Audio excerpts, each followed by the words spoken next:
Welcome. You are listening to the Louie Minor Show. I'm your host, Bell County Commissioner Louie Minor. Today is March 24th, 2024. We have a lot to cover, so let's get started. This is going to be a very special show because we're going to recap what happened at the Bell County Democratic Convention. Primarily all the candidates that showed up. I was able to record their speech, and I'm going to share that with you. So very exciting. I had a great time yesterday at the Democratic Convention, and we'll cover more of that here in a little bit. But let's get started with the Bell County Commissioners Court agenda for March 25th, 2024. First item on the agenda is the invocation. Then we have the Pledge of Allegiance. Consent agenda items. Consider the approval of the March 18th, 2024 meeting of the Commissioners Court. Personnel, budget amendments, claims, accounts payable, payroll, restitution, jury pay. Consider approval of a grant to Sparta Volunteer Fire Department in the amount of $40,000 from the Volunteer Fire Department grant budget. Consider donating a portable building known as Building Number 9 at the Bell County Juvenile Justice Center to the Sparta Volunteer Fire Department and authorize the county judge to execute any documents relating to the transfer. Then we have county engineer. Consider and approve the county engineer for signatory authorization for annual MS4 permit year 5. B, consider and approve the final plat of the Love Addition being .6897 acres, Lot 1, Block 1 subdivision located in the City of Temple's ETJ, Bell County Precinct 3. And then finally, we have consider the approval of a change request ALLW 190.1 in the amount of $64,572 for the addition of RG-11 and RG-6 cabling in various areas of the tower related to the Loop Gel Expansion Project funds. For this change request will be deducted from owner contingency. So that's everything on the regular agenda. Now we go to our workshop. Let's see. Workshop, we have immediately following the Commissioners Court meeting, reports and updates from various county offices and departments, capital improvement projects, updates, jail expansion, Museum Archives Building, Colleen Annex, and discuss FY 2023 CIP plan. And then we have discuss to allow the sales of fireworks during Memorial Holiday, discuss applications to the Texas Indigent Defense Commission FY 2025 Improvement Grant Program, and then finally review the compensation study. Then we have a couple of events that commissioners may or may not attend. This one already happened, the 60th Diamond Jubilee, Colleen Civic Center, that was for the Boys and Girls Club. The 25th be the Bell County Historical Commission meeting. 28th, Central Texas Workforce Board meeting. And again on the 28th, Military Affairs Fish Fry Harker Heights Community. So that is everything that we have for the Bell County Commissioners for the week of the 25th. So now let's turn our attention to the Bell County Democratic Convention. By law, all parties are required to have a convention. I don't know the exact date or what date after the election, but this calendar fell on the 23rd. So it was a Saturday yesterday. And I was really shocked. I've spoke about what issues we had with our previous chair, and that she did not plan anything for the convention. So we had to do an ad hoc committee and get everything thrown together. And I was really concerned that it was not going to be well attended, but it was.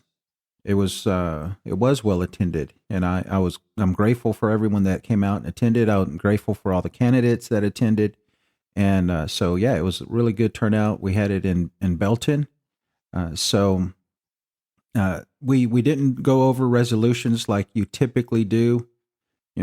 Typically what'll happen is that people come in, they check in, figure out what precinct they're in. The precinct will have a caucus, discussions about resolutions. Then we vote up and down resolutions to send to the state at the state Democratic Party convention that'll be happening in El Paso this year. But since it was, like I said, thrown together at the last minute, we foregone that resolution process. And the only thing we wanted to do is credential people in, vote on who wanted to be a state delegate, and then give the candidates a chance to speak. So what I did was I recorded everyone's speech at the convention, and I want to share those with you. The first one we're going to talk about is Congressional District 31. If you're a follower of me, you know that whenever I first came to Texas, I ran for Congress, Congressional District 31. That was about 10 years ago. And so after redistricting, the district is a whole lot different than what it was. It used to be just Williamson County and Bell County with, 3 precincts in Killeen carved out.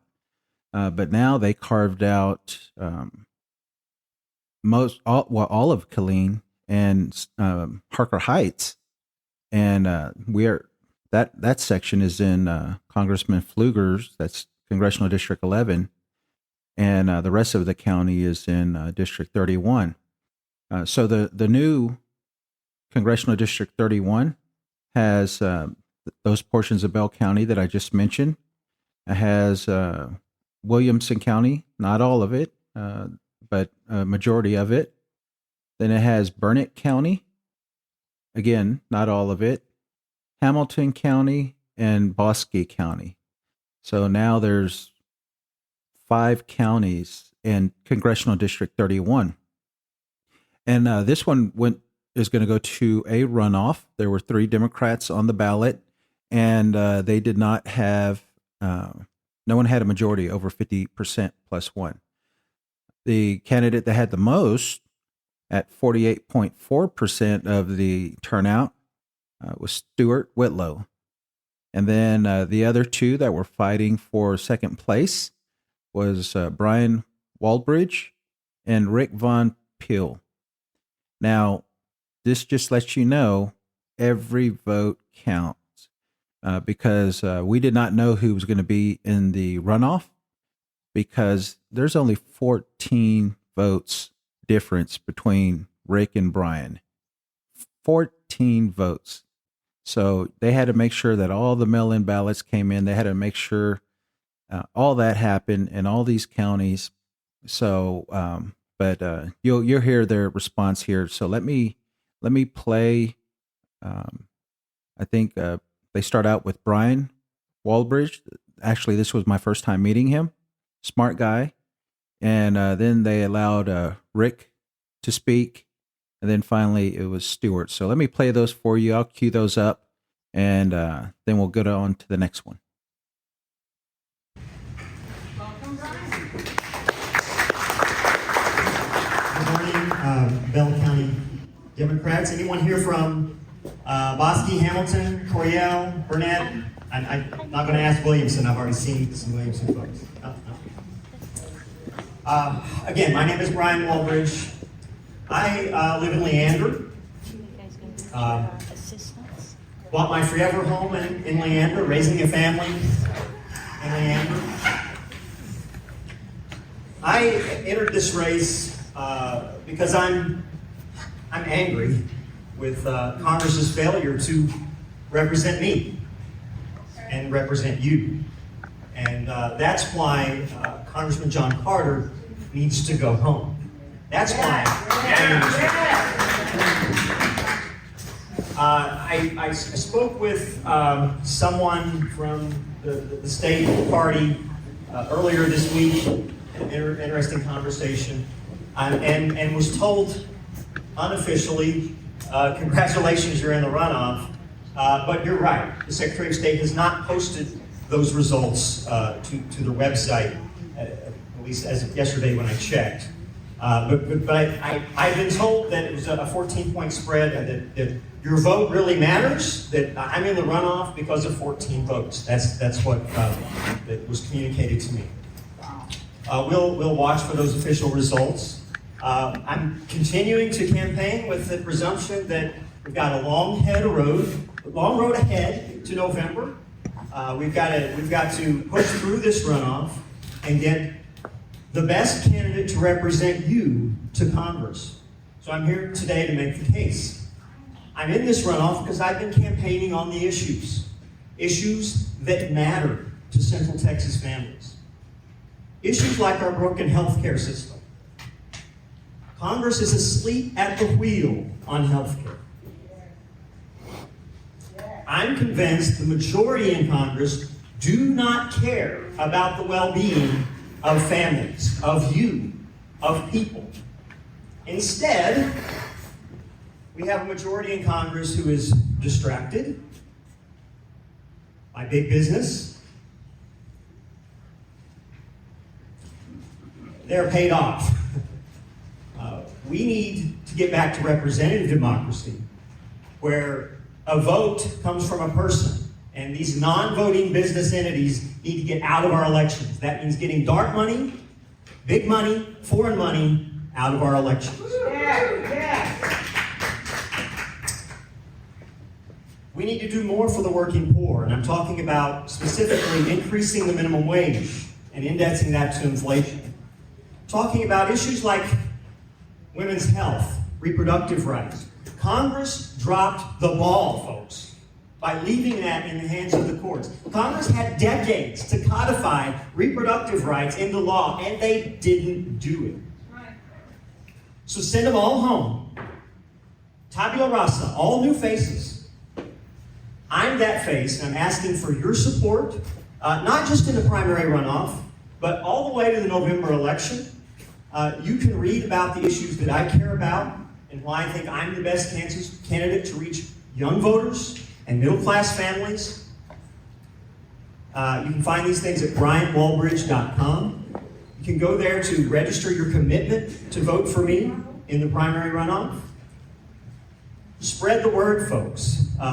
Share my candidacy if you're impressed by what you see on my website. You can request a yard sign. You can donate to my campaign so that I can reach the maximum amount of Bell County voters. Go to bryanwalbridge.com, register your support for the best candidate for Central Texas families. Thank you. Thank you very much. Rick, would you like to speak?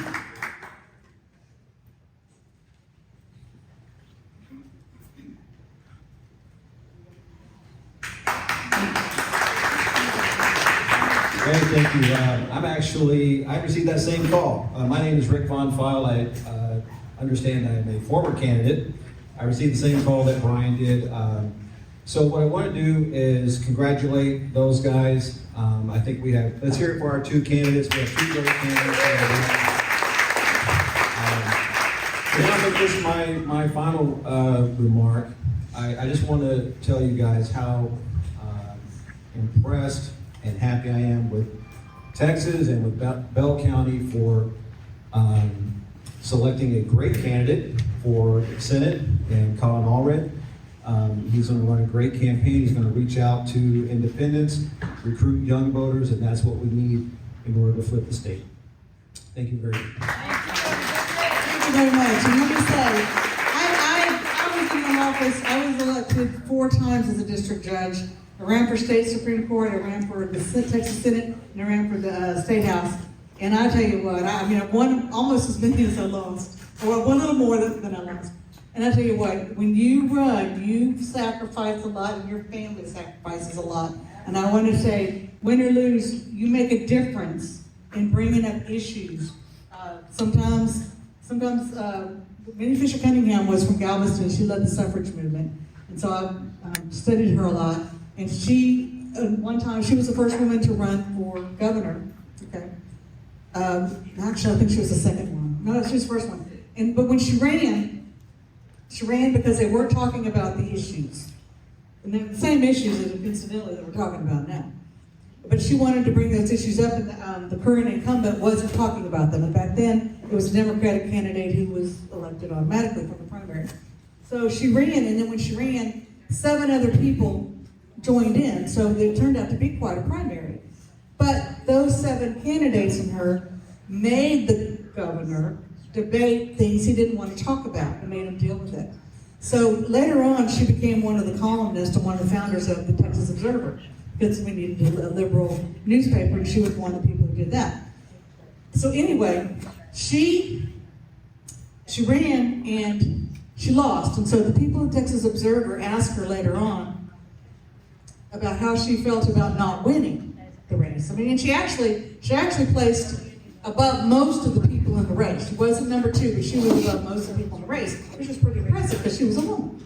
And that was unheard of then. So when they asked her, how do you feel about not winning? And her response to the newspaper was, well, it depends upon what you call winning. Because she achieved what she set out to do, which is to raise those issues. So understand that when you're running, you're making the debate. If you don't win, you're still making the debate happen, and you're still talking to voters. And we thank you because what you did matters, okay? Thank you very much. And so we hope you take what you learned and come back and participate more, because we just appreciate you, okay? So now we have Stuart Whitlow.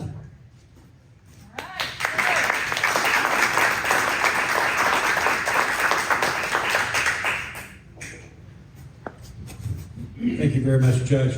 I am Stuart Whitlow. Good morning to all of you. And thank you for being here and doing what you do. It's very, very important. I'm running to retire John Carter and his MAGA extremism. Yes! And I'm running to stand up for all Texans, something that John Carter has certainly not been doing. I was born in Temple, raised in Round Rock, and when it was a town of about 2,500 people. I come, this is my home, except for the time I spent in school for about 3 years and a stint I had up in working in the D.C. Congressional Office of Congressman Pickle for a summer. I've spent all my life living in Central Texas. Got 2 sons, raised them here. They're both in college now. They're both making fun of my ability to take selfies, which I've reported before. And in fact, I'll give an update to some people who heard this. Their latest comment is, Dad, just hand the phone to somebody and have them snap a picture. So that's where we are on that. But anyway, I joke around a little bit. Of course, we're in a very serious situation here in this country, in this state, in this county. My roots go back deep in this district. Besides my own personal, my great-great-grandfather came to Central Texas to Bartlett in the 1880s and helped found St. John's Lutheran Church there. Still in existence, still thriving. His son, my great-grandfather, established the first operational rural electric cooperative in the nation, and in the 1930s, named Irvin Stegler. And that's still operating there in Bartlett to this very day. My family had been farming in this district, up around Bartlett and Highland, both sides, until about the 1980s. And then my parents decided to go to the big metropolis of Round Rock and live there, but and take up other lives of teaching, being a principal. Then my dad became a banker over there. It was known as a poor man's banker because he served so many people that other bankers refused to even talk to because they didn't think their financial situation was enough. But he tried to always make room, talk to the folks, and I'm very proud of that. But over the last last decade, we've seen extreme Republicans try to take away our rights. They've succeeded, unfortunately, in some of those areas. They're still trying to take away more. And John Carter has been right there along with them in pushing the same things they're pushing. Recently, in 2000, he voted to overthrow the election of 2020, even though he was a judge for many years and there was no sign of fraud that caused that election to be bad. That's what he did. He's currently signed on to a bill. It's called H.R. 431. It would outlaw IVF. It would outlaw many of the contraceptive methods that women use. It would also, of course, just ban abortion. We're not talking like a nationwide 15-month ban. We're talking about a complete ban that he's on board supporting. So, he's voted against protections for the LGBTQ plus community. He's refused to support efforts to tame inflation, to hold these corporations accountable that are gouging the public, but they're raising these prices during this period of time when they really have no reason to do so. So, and he, of course, since he's towing the Trump line, he's received the endorsement and fully supported by Donald Trump. So, I'm running for Congress because, in one part, John has never been held accountable for what he's doing. So this is why he does it and why he keeps doing it. So we've been throughout the district talking to people. Many Republicans have said, we'll cross over and vote for you because we don't see John, we don't know what he's doing, we don't know how he's representing us. We'll vote for you in the general election. And so that's very encouraging. Of course, we've got a number of people willing to vote for a Democrat even though they're Republican because of the reproductive rights issue that's so important. But you can go to whitlowforcongress.com and see the issues that I have supported, and they're sort of in line with what I've been talking about. In addition to voter suppression, very important issue. We have to address that. It's just ridiculous how the Republicans have been trying, the extreme Republicans have been trying to limit that. We have, of course, we've got to get this gun violence pandemic under control.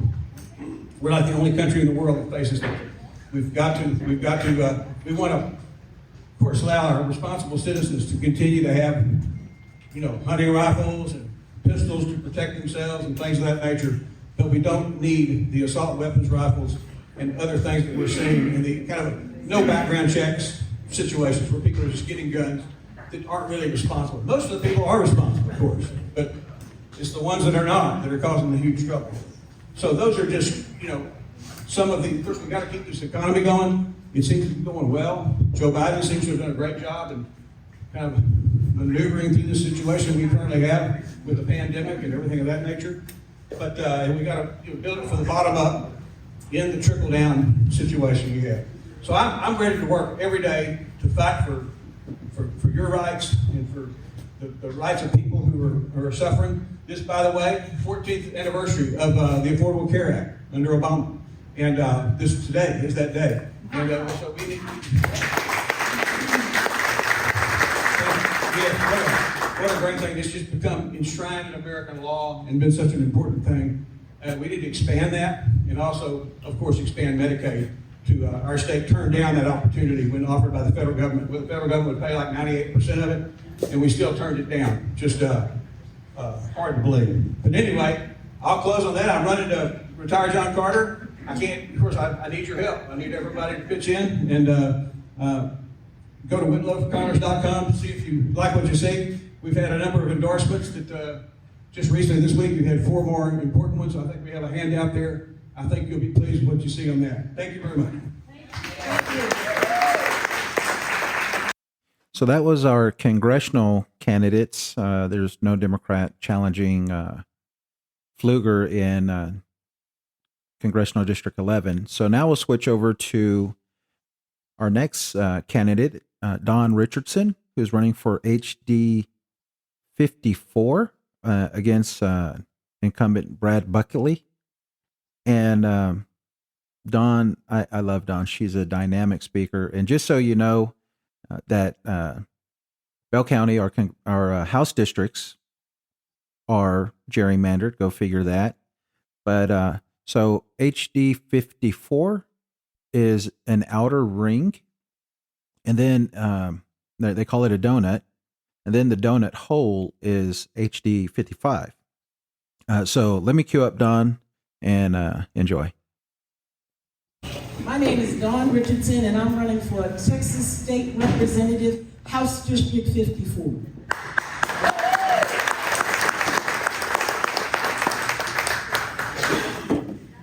I am an Air Force brat, an Army wife, the proud parent of 2 KISD graduates, one who attended and finished Baylor, one who attended and finished St. John's. I grew up in New York City, but I've been here for 31 years, actually 32. I am a 39-year retired educator, 27 of which was right here in Killeen ISD. And it's because of all of that, I was asked about running. And I said I had to go home and talk to my family, and they were on board. In fact, my daughter, who's an entertainer, was on a cruise ship, and literally by the next morning, 6 o'clock a.m., she had sent me this game plan for her campaign. I don't know where she did that. She was on this boat, but she did it. In the meantime, I was still a little hesitant. But my opponent had a town hall. And so we went to that town hall, and I got to ask a question. And my question specifically was about the vouchers. And I asked the question, when these students take those vouchers and they leave our district, and on snapshot day, they're gone. And if anybody knows about education, we are funded for the year by the attendance on snapshot day. I said, and then they come back, say in December or January, how do we recover that money that left with the vouchers? And my opponent first said, oh no, when they transfer schools, Dawn, the money follows them. I said, sir, I didn't say transfer schools. I said when they leave the district and then come back, how do we get that money? And he looked at me with a straight face and said, oh, well, I wouldn't worry about that. I've seen bills with that accountability built in. And it was at that moment I turned to my friends and looked at them and said, yes, I am on run.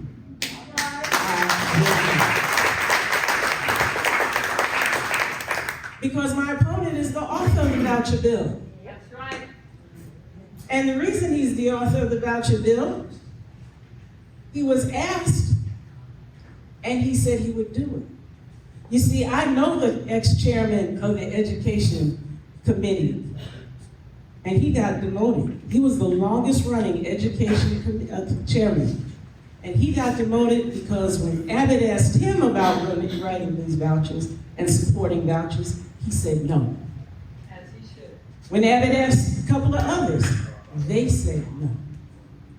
And then he asked my opponent, and he said yes, and he was given the chairmanship. So it didn't go the way he's telling people, because he's out here telling folks that he had to because he was the chairman. No, he got the chairmanship because he wrote the voucher bill. And this is critical mass. They're talking about other things now. They're trying to get us off kilter. But Abbott just came out and said he is 2 seats away from getting that voucher bill. He is 2 seats away. Now you say, some of us may say, well, Dawn, that's might not be a bad thing. Because there are some people who think that. As a private school product, I am telling you, it's a bad thing. You are taking public funds and you are sending them to a private institution that does not have the same accountability as the public schools. You are comparing apples to oranges. Private schools don't have to take every kid that comes across their doorsill. Private schools do not have to honor the SPED laws. Private schools do not have to feed our kids. They do not have to provide transportation. Where do you think this is coming from? That little money that they're giving them. And by the way, the voucher is more per student than they fund our public schools.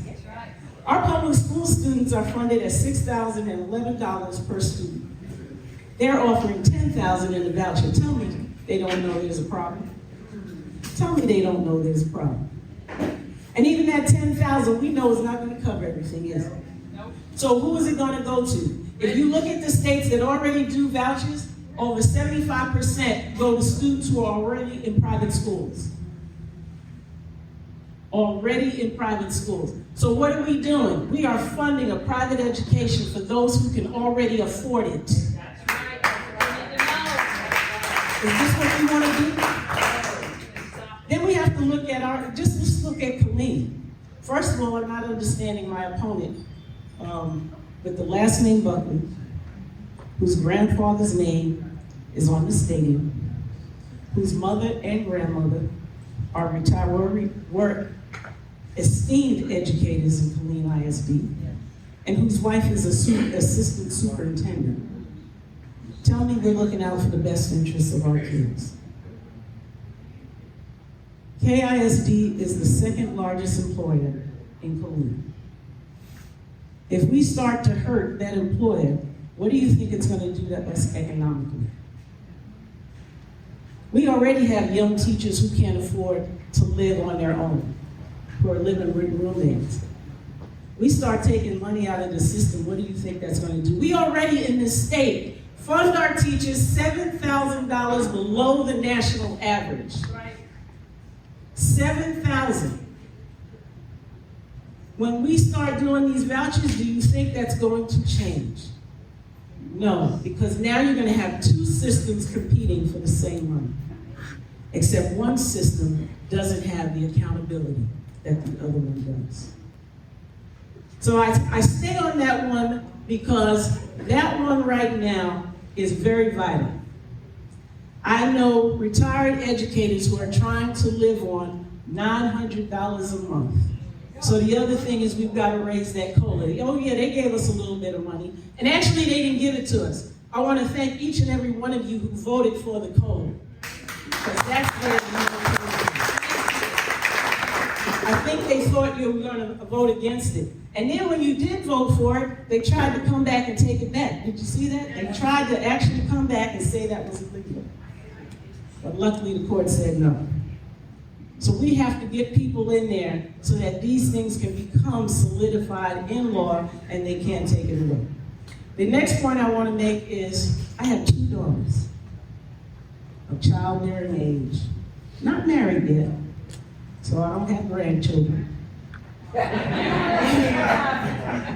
You know, that's the biggest running joke in the house, I don't have grandchildren, but I'm worried for them in the state of Texas.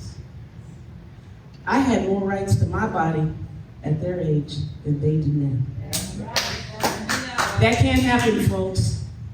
And Dr. Buckley, by the way, was one of those who voted for this abortion ban.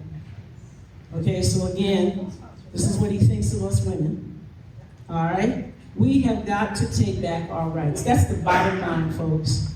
We have got to take back our rights. The last thing I'll make a point about, besides wanting affordable health care, is Ms. Madeline can tell you, we talked to a veteran on the phone, and this veteran had been homeless and finally found help in the state of Florida, even though she was here in Austin.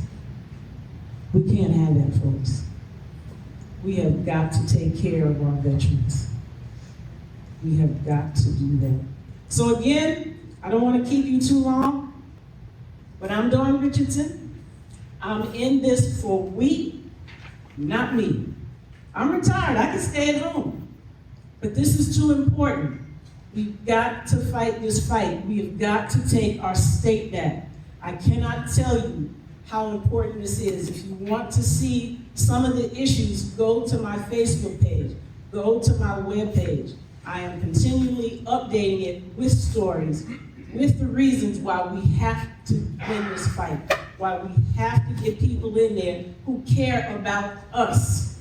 We have got to stop electing billionaires and millionaires and start making our representation look like us. because that's the only way things are gonna get done for us. So again,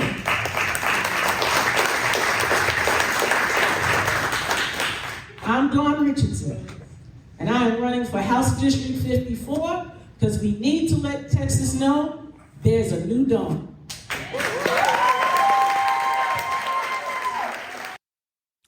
So now we'll switch over to the donut hole, HD 55, and Miss Jennifer Lee. She is the Democrat running for that seat.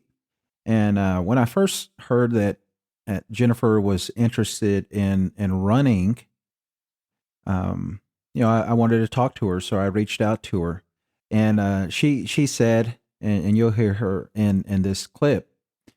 She didn't plan on running this election cycle, and I told her, I said, no, we if you have any drive and to run, I recommended that she ran this election because this is a presidential year, and we'll have higher voter turnout.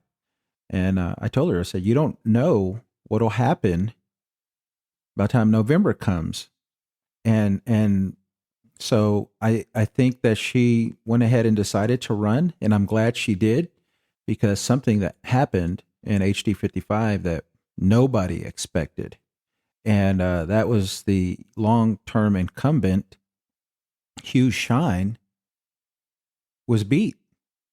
And now it's an open seat, and Hillary Hicklin is on the Republican side.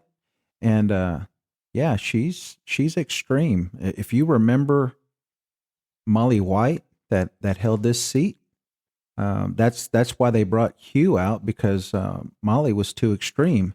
And I think they're going to get that dose of extremism again.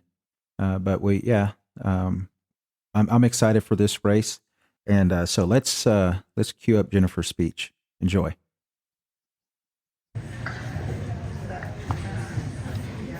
Good morning. Y'all, it's already been a day. For those who don't know, I'm Jennifer Lee. I am your Democratic nominee for State Representative for House District 55. So normally I would try to be a little bit more put together. I'm a teacher, so I am used to speaking kind of on the spot. It has been a crazy morning, believe it or not. My hair started out in an afro, literally about an hour and a half ago. And I had a 7-year-old attached to my hip, but mama. But that is one of the reasons why I'm running, because there are not very many people like me. For those who don't know, I'm currently a teacher for KISD. I've been teaching for 13 years. And I started out at Harker Heights High School for 11 of those years. It was one of my absolute favorite jobs. I love teenagers, I love working with them, inspiring them to be the leaders that we all know that they can be, because usually teens get such a bad rap. But let me tell you something, they are our secret weapon, especially this election cycle. Unfortunately, my intern couldn't be here. He's currently a Harker Heights High School senior. But since then, I have evolved to be, to switch to elementary, because I like a good challenge, obviously. I like a good challenge. And so now I'm an elementary math interventionist at People's Elementary. Maybe you want to come here and hear my resume. So let me talk about one of the reasons why I decided to run. In December, I was at an event, and I had actually talked to Dawn Richardson and said, you know, I know that you're running this cycle, and I would really love it if you would mentor me.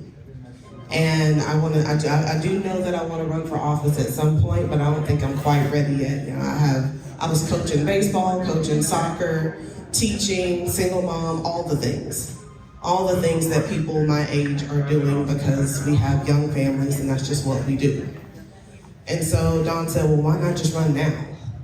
And if you know Dawn, you aren't surprised she said that. And I looked at her like, did you not hear all the things I got going on? You just do it and then show me how to do it later. And she just said, okay. And if you know Dawn, that's not the end of it. That will never be the end of it. Next thing you know, I get a call from Louie Minor. Apparently, Louie talked to Don. And Louie said, I heard you're running for a House District 55. And I said, I haven't heard that. But apparently that conversation led to multiple other conversations, which led to me starting to look at, okay, well, who's on the other side of the ticket? And then I landed on the page of a person that now I'm actually running against. And once I started scrolling down that page and I felt the threat. I felt the real threat to everything that I love, which is public education and the future of our children. And as soon as I got to the bottom of that website, I said, I'm doing this. There is no way, there is absolutely no way that that woman will be the only one on this ballot. There is no way. That is not democracy. That is unacceptable. She cannot be the only option. So y'all got me. Obviously, I am very much so anti-voucher, but I'm not just anti-voucher. I am pro-education. And what that means for me is I believe that special education should be fully funded. Do we realize that special education here in the state of Texas has been underfunded for the past 10 years to the tune of $2 billion with a B dollars. $2 billion in underfunding for the students who need it most. This is why when you go to any of the school websites, you see nothing but special education positions open because the money is just not there. Currently, because of the lack of funding, since somebody threw a temper tantrum because he didn't get his vouchers, now we have districts all over the state having to cut positions. There will be fewer teachers in the classroom to start this next school year because someone threw a temper tantrum because they didn't get what they wanted. That's not democracy, folks. That's not how this should be working at all. On my own campus, my position has been cut. The funding on my campus has been cut. A lot of people are having to shift around because someone is upset because they didn't get what they want. This was never about the children. All of this foolishness about, oh, I'm pro-life and I care about the kid. No, you don't. No, you don't. I can tell you right now, no, you don't, because I have boots on the ground and I'm in the trenches and I can tell you, no, they don't. But I do, because I have boots on the ground and I'm in the trenches. That's why we need to have people like myself, like Terris, like Don, who have had boots on the ground and know what it's actually like. I believe that representation in Austin should live and look like the people they represent. And we haven't had that for a while. We should have people that live and look like us in the Capitol fighting for us. You can't fight for me if you have not once been in my shoes. You can't fight for me if you have not once had the struggle of frantically trying to find childcare so that you can do something else.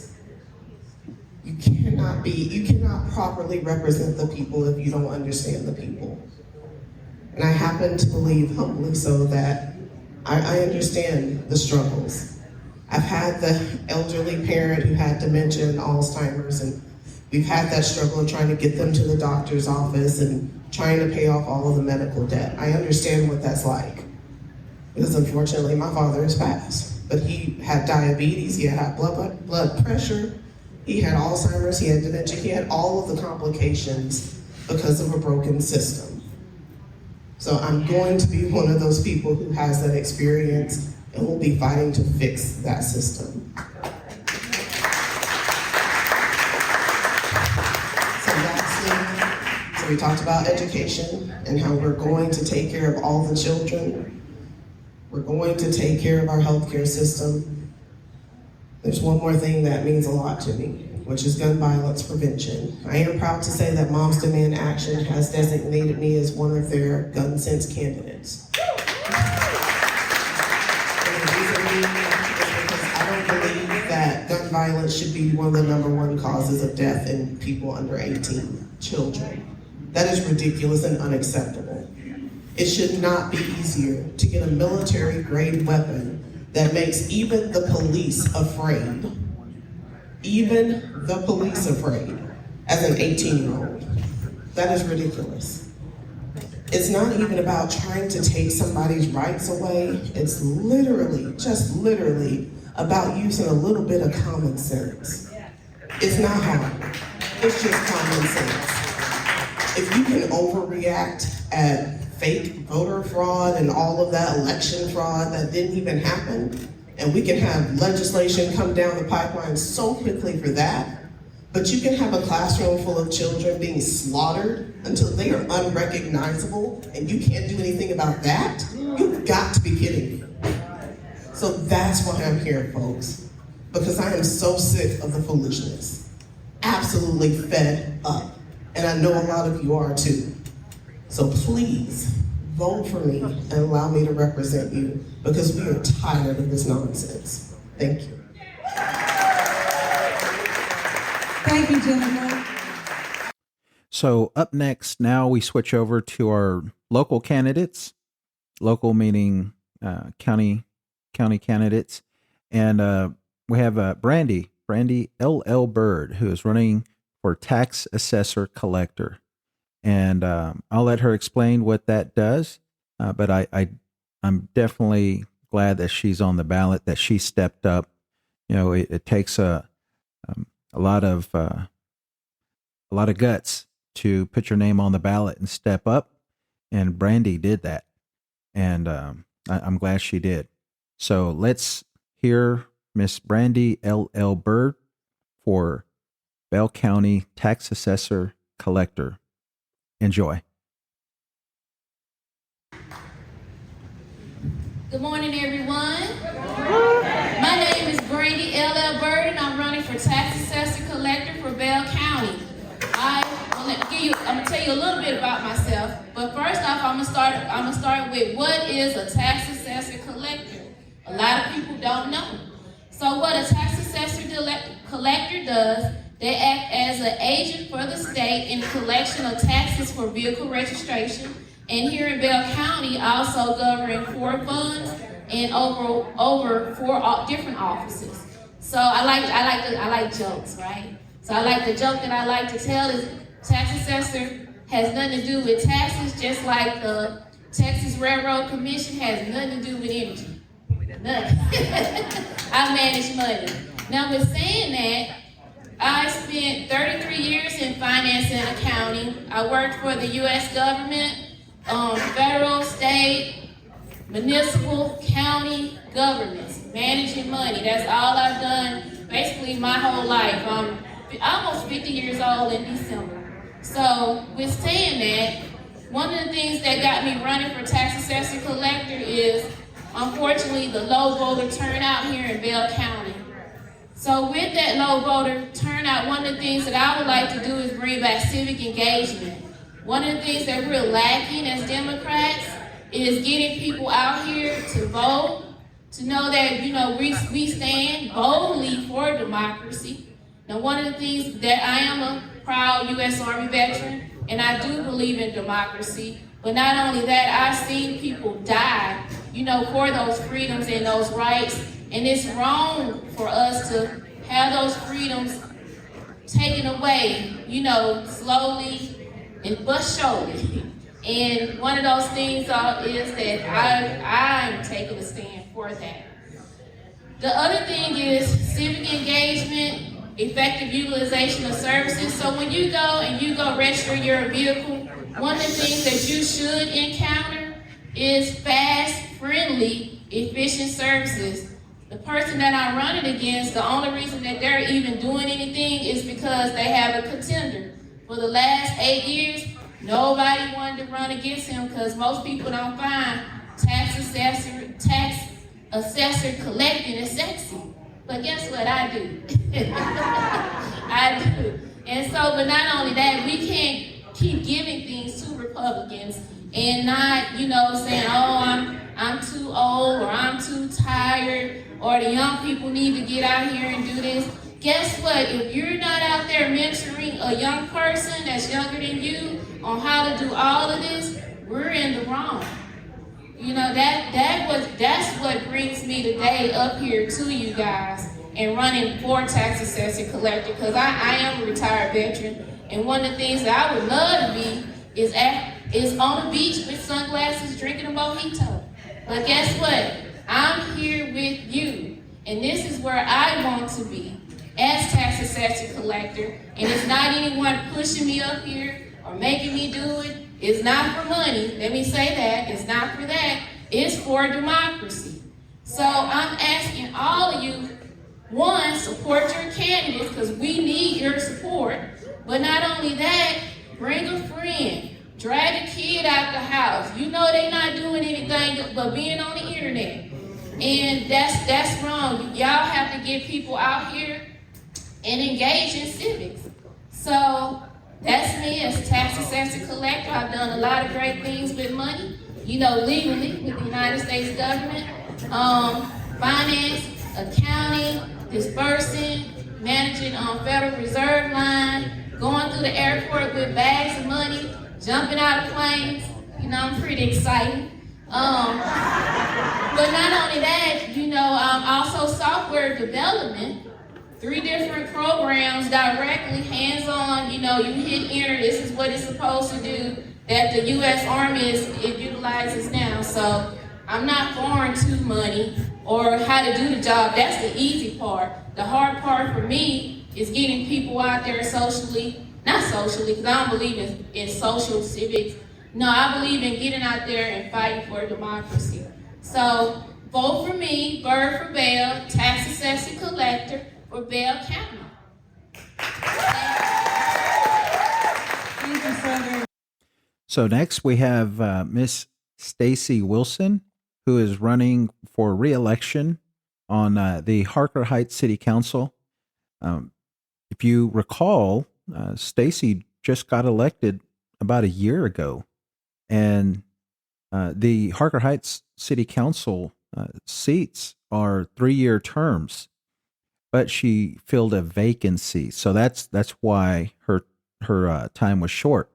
But anyways, listen to Stacey. Let's get her reelected and enjoy.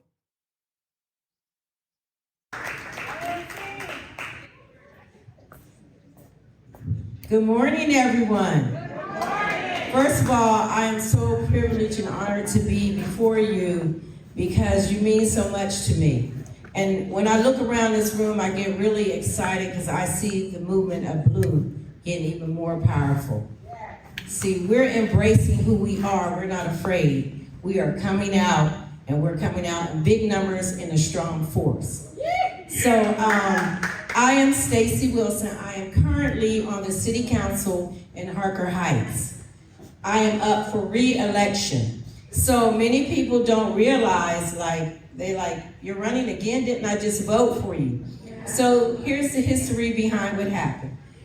Mr. Bloomquist wanted to run for our mayor. So he came off of his term with a year left. So I decided to run for that term, which means it only gave me a year. So I completed that year, and now I'm up for re-election, and this time it will be for 3 more years. So many of you may not live in Harker Heights, but I'm sure many of you have friends or know businesses. So I really need your support. I have cards on the table. If you can all just take one with you, you can post it on social media. You can share it with a friend, with a friend, with a friend, with a friend. So I want to share this little bit of information. I don't know if any of you realize 2 council members on Harker Heights did not even have, one person didn't even have to campaign. He just walked in the seat on Harker Heights. And during that year I chose not to run up against him. And the other one was unopposed. So I do want to make you aware they're both Republicans. Why is that happening?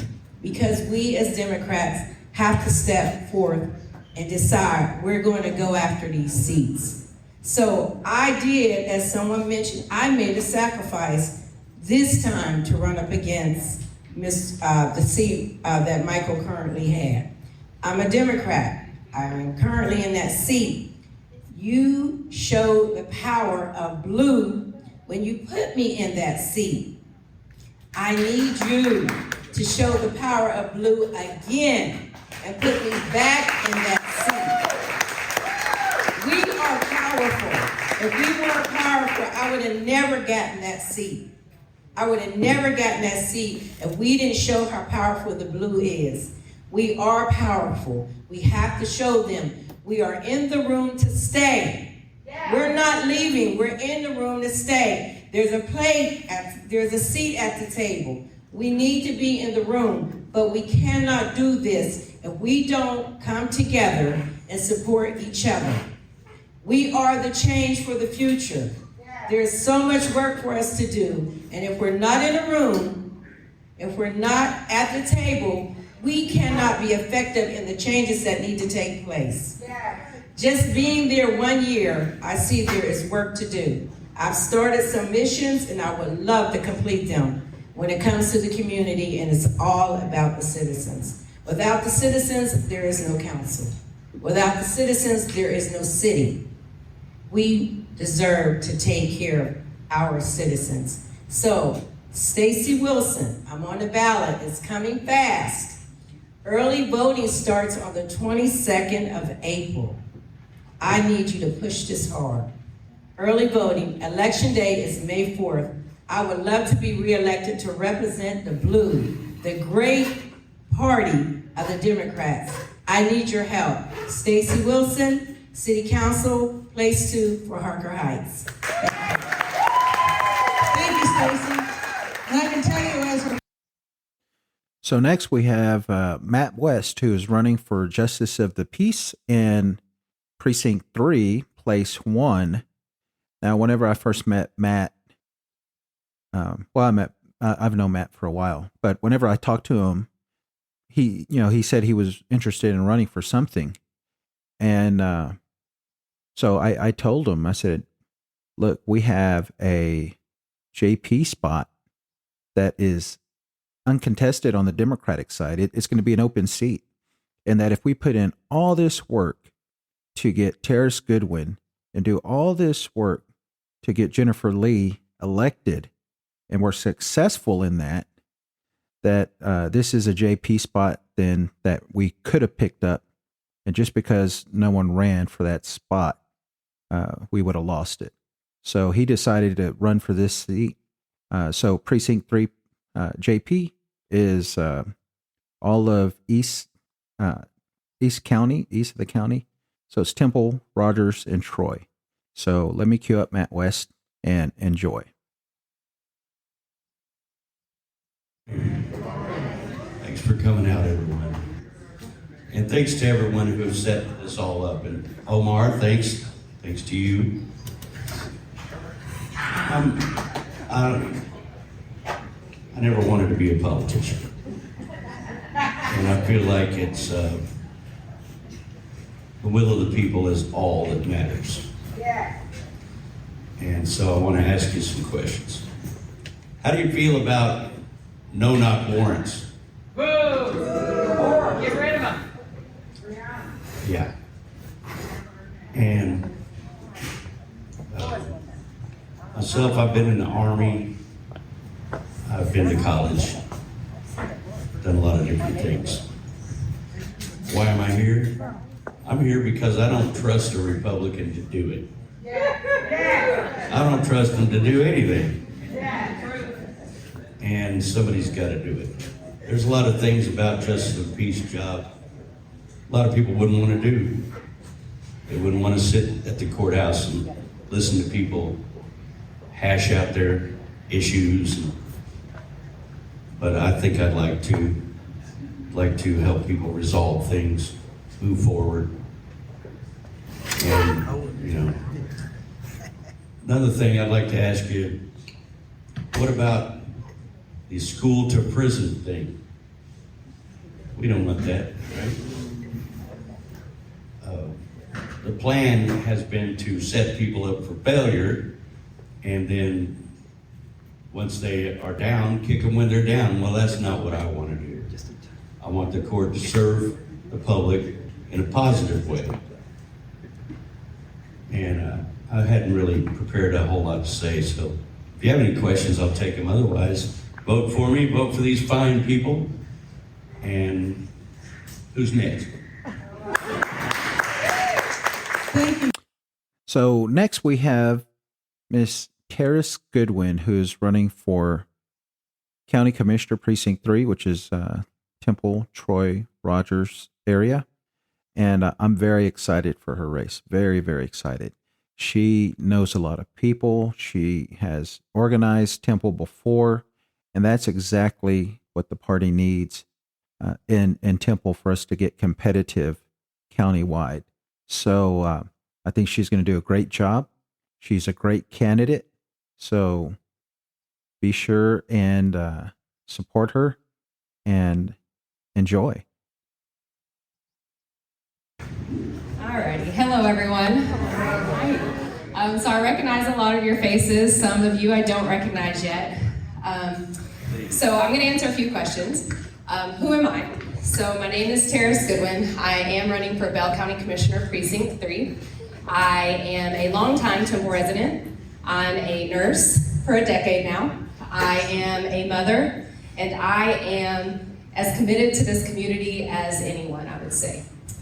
Throughout my time and years in Temple, I have dedicated my life to service and giving back to this community because this community shaped me and has honestly supported me to get to this point in my life.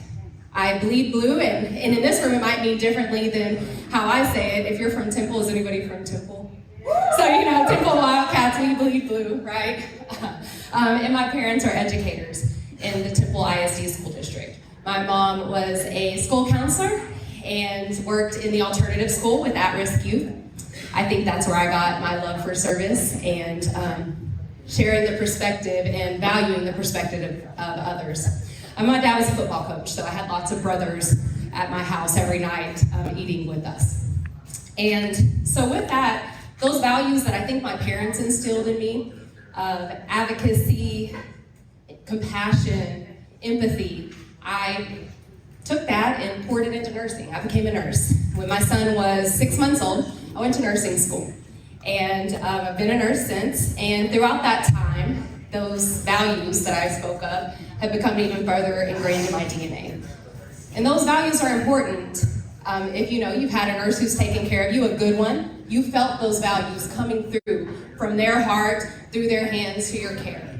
And I think that it is important that our politicians also have some of those values. If you look at our Commissioner's Court currently, I would be someone very different. We have a great Democrat who sits on the Commissioner's Court. I'd be remiss if I didn't mention Louie here.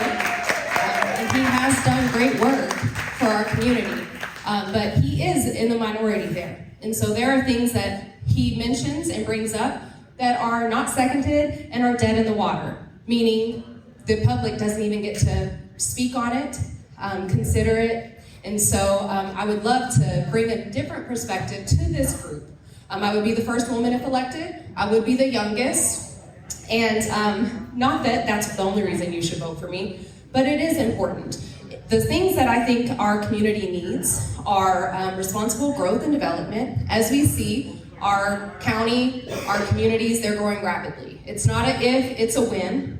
And if we are not proactive instead of reactive, we are going to feel the impacts. We already have community concerns of increased homelessness, substance abuse, lack of veteran support services. And if we don't, right now, invest in those areas, then a few years from now, I hear people say, oh, we don't want to be the next Austin. Well, we are going to be if we don't put the groundwork in place right now to proactively think ahead.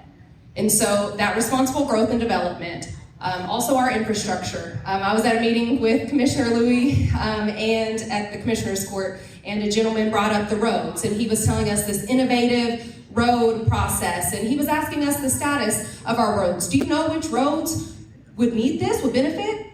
Well, no.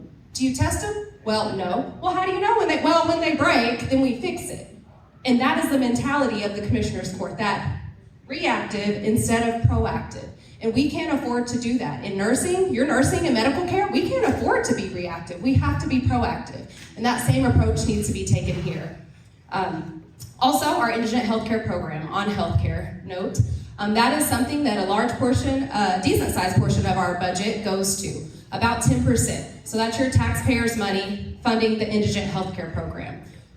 You might know that without healthcare services, then we have increased issues in other realms. I won't go down the rabbit hole. And so it's important that people in our community have access to the indigent healthcare program. So I would be committed to ensuring that our rural areas specifically have that same access. Currently, we have clinics in Killeen and Temple only in all of Bell County. Lastly, fiscally responsible programs that benefit and improve the quality of life for everyone. Long story short, in this room, it's safe to say they're social programs. I can't say social programs in some rooms because they'll cry out I'm a socialist. But in this room, I think we can know that social programs are important, and that goes back to that being proactive instead of reactive. Our commissioner's court, before Louie's time, I'll give him grace there, with COVID money, we brought down $70 million from the state. Our commissioners decided to use $63 million of that, 90%, to build a bigger jail. But not just build it to the point where we did need a little bit, some bed space. But that's not it. We built it bigger with the mind frame of, we will bring in inmates from other counties and make money off of them.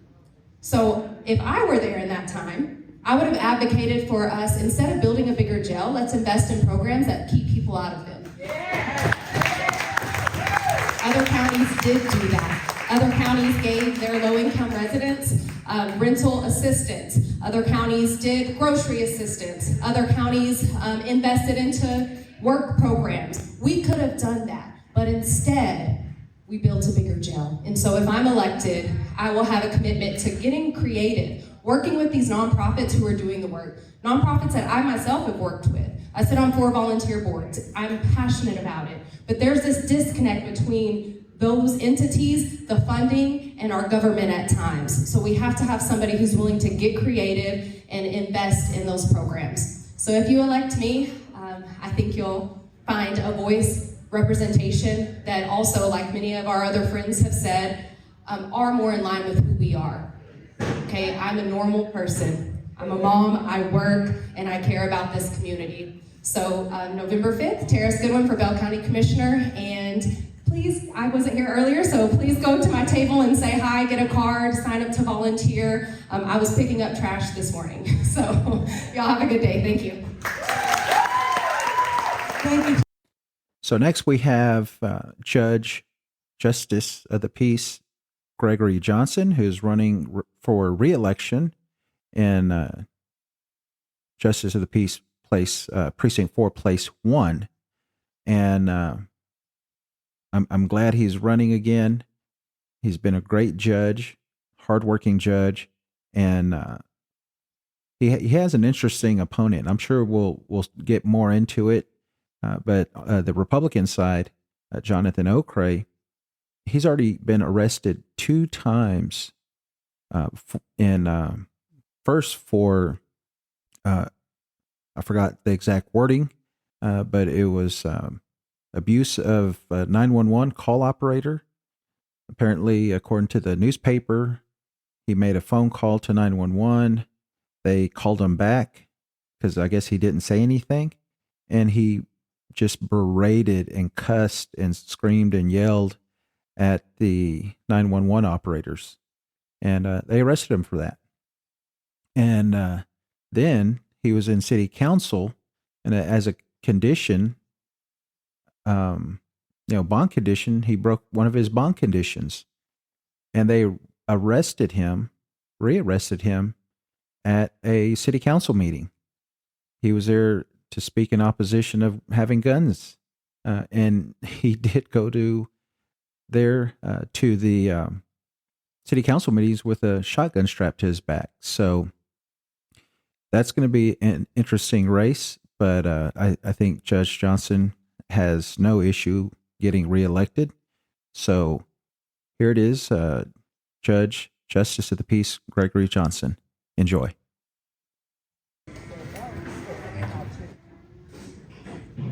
All right, good morning, ladies and gentlemen. I'm Judge Gregory Johnson, and I have the great pleasure of serving as Bell County Justice of the Peace and presiding judge of the Precinct 4, Place 1 Justice Court. And I am here asking for you to back the bow tie for a warmer term as judge. It is a pleasure to be here. Thank you for having me. Thank you for allowing me to serve in this capacity for over the past 3 years, where I have worked not only to restore the integrity of the court, stabilize the court, while also ensuring justice and fairness for all persons appearing before me. My educational background at Texas A&M, Texas Justice Court Training Center, National Judicial College, as well as my many years in the private sector, boards and commissions on every level, is second to none. In just 3 years of serving as presiding judge, I've taken this court from the lowest performing justice court in the county to the highest performing court, justice court in the county.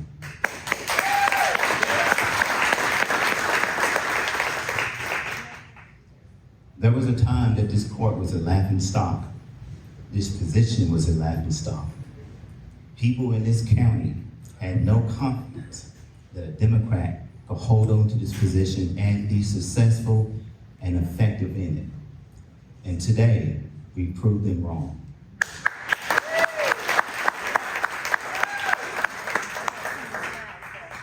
We have many challenges ahead. We continue to improve the policies and procedures, improve the organizational culture of the organization, and continue to ensure that this court can meet the needs and challenges of this county because we continue to grow. And I am confident standing here today that I am the man for the job.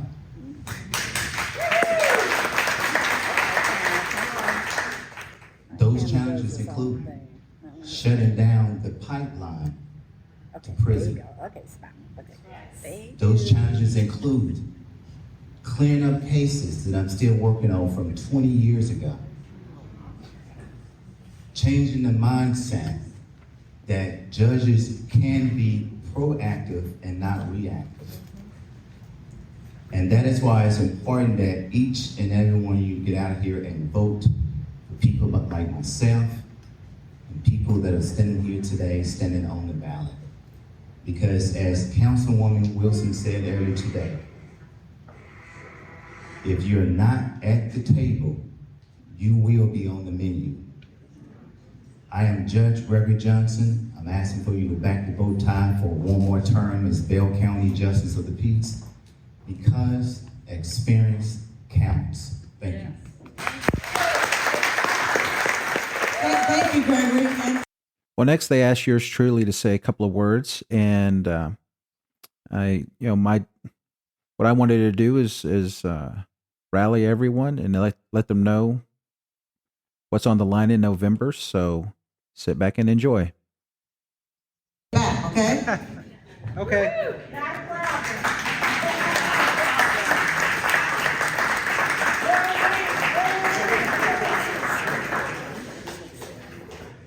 Thank you, Susan. I think I can manage that. Thank you, everyone. Thank you for allowing me to speak here today. Thank you for coming, participating in your county convention, and we couldn't do it without you. But I want to take a moment. If you're a candidate, can you stand up, please? If you're a candidate, please stand up. Please stand up if you're a candidate. Hold on. Let's clap for them, because without them, we couldn't do what we're doing. Thank you. I want to say thank you. I'm going to let you in on a little secret. The Republicans are scared. The Republicans are concerned. I've heard them. They're concerned because they've never been challenged. They've never been questioned. They've never been contested. But we're contesting them now. We have more candidates running, and I said this last convention, we have more Democrats running now than we did at any previous year. So that's already year over year, we have more Democrats running. So thank you. I pulled their finance reports. If you go to the Bell County website now there's a state law that they have to, county clerk has to post everyone's finance reports. And Republicans don't have any money. They're not used to campaigning. They're not used to talking to people. They're not used to making phone calls. They're not used to block walking. I seen it the last election. They do not know how to talk to voters. But we do. We know how to talk to voters. We know how to block walk. We know how to make phone calls.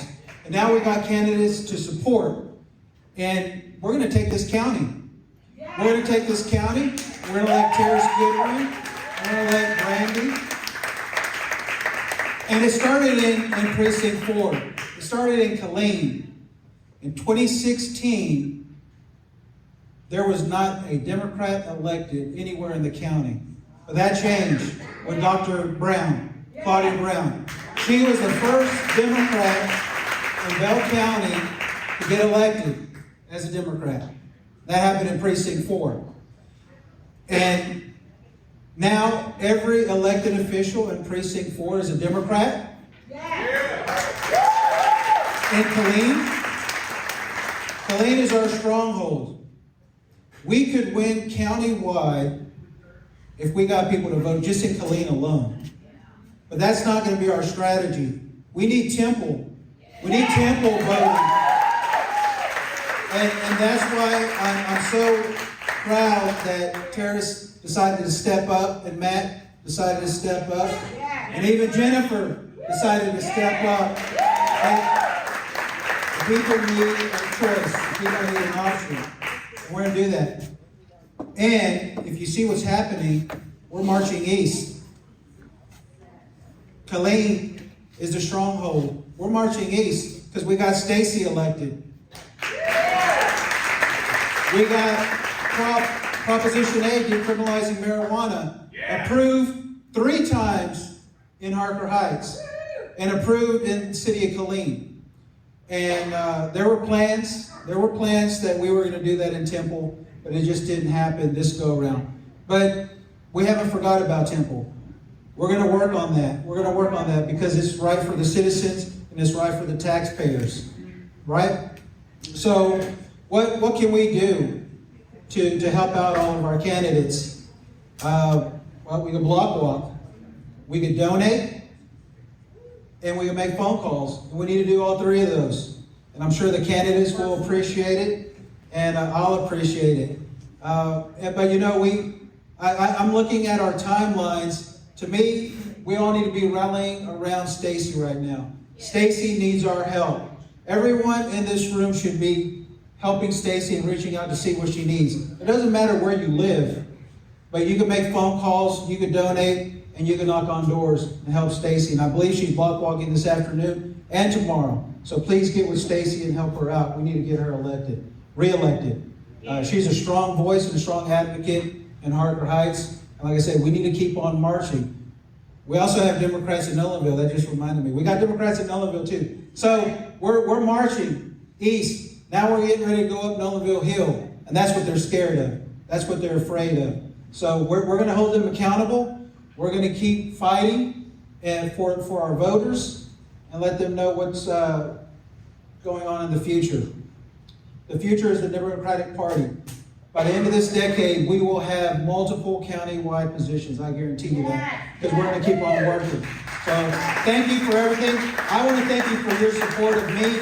It does matter. You know, I'm the only Democrat on the Commissioner's Court, and you know, whenever I see you, whenever I get an email or pat on the back, it means a lot. You know, to stand there and argue and fight with what is common sense.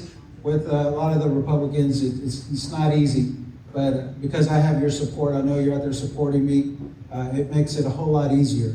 And I do want to recognize Ashley Smith. She stepped up to the plate to run for the Tax Appraisal Board District. Those are 3 new positions that were created this last legislative session. It's important that we have people to step up and run. That's a nonpartisan seat.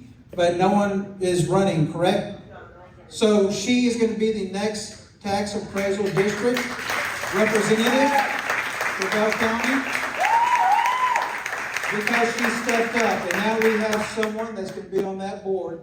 We don't know what they're going to do yet because it's new, but she's going to be there helping shaping the future of that seat. So thank you. And like I said, we'll keep it up, and I'll see you in El Paso. I'm pretty excited about going to El Paso. Y'all want to say something? So those were my remarks that I made at the convention, and all of it is true. All of it is true. And one of the things that I've always been asked whenever I'm around Republicans is, "Hey, is there a Democrat running against me?" Before the filing period. "Hey, is there a Democrat running against me?" And so, yeah, I find that interesting that I always get asked that.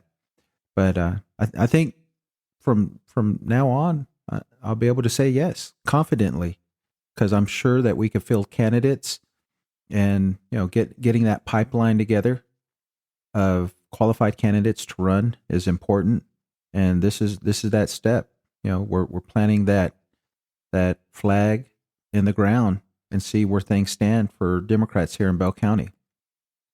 So the last clip will be from me speaking on behalf of our county attorney candidate, Michelle Cummings. She was not able to attend. She had a wedding that she had to go to, and I certainly understand that because I got a wedding coming up myself for my daughter next month.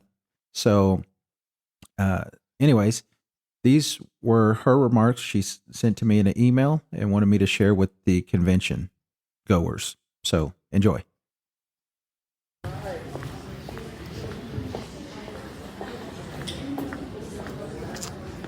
Thank you, Susan. This is an email that I received from Michelle Cummings, who is running as the county attorney for Bell County.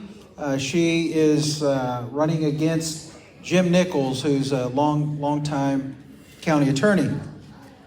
First, I would like to apologize for my absence. You can blame my nephew for choosing this weekend to dress up in a suit of armor and get married.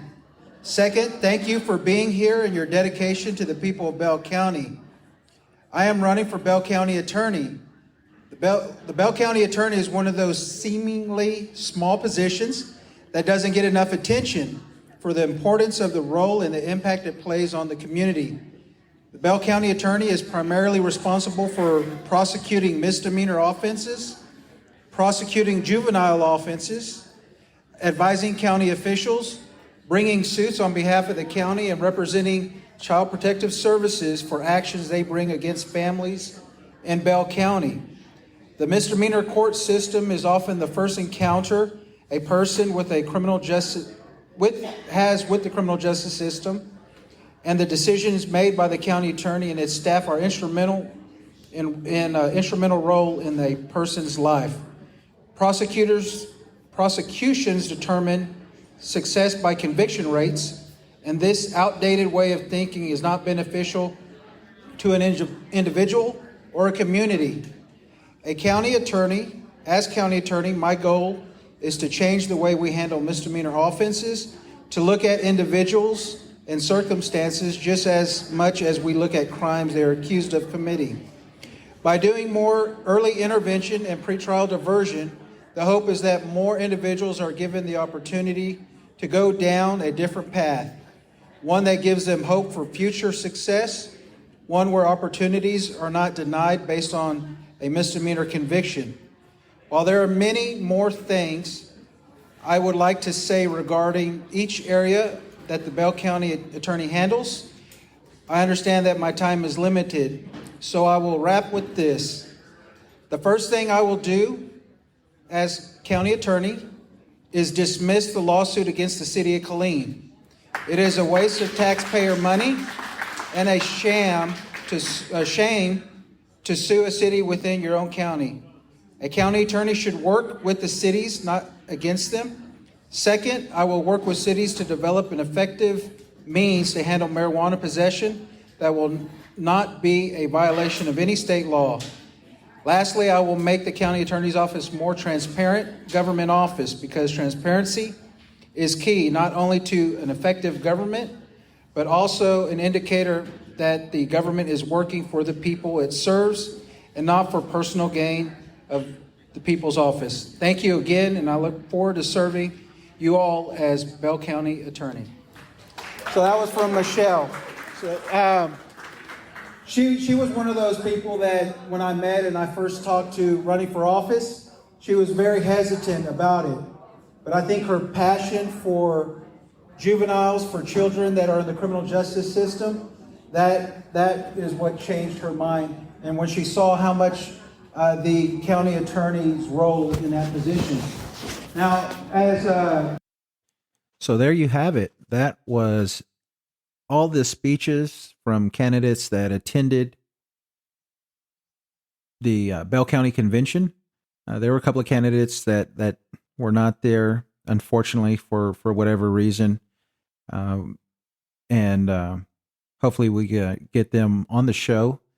And so you'll know where they stand, and you'll be able to hear their experiences and get to know them a little bit more before you cast your ballot. So I hope you enjoyed this show. Hope you enjoyed listening to the convention speeches, and we will see you next week.